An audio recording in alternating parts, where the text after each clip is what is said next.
How to create QQ account. Hello everyone, welcome to this channel. I'm Emily and I'm here to help you out today. So without any delay, let's get started. So first of all, launch the Play Store application and search for QQ. Just make sure that you have installed the latest version of the application on your device. As I do that, you can see there's no option of update, which means we have the latest version. So just tap on open. As I tap on open, it will land us to a new page, that is the home or user interface of the application. So as I land into it, it's all in a different language over here.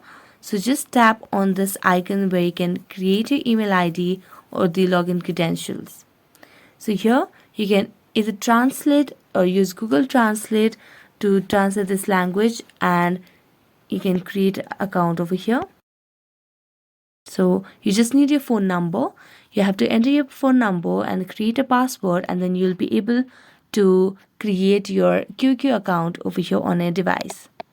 So that's it. Thank you so much for watching this video. See you next time.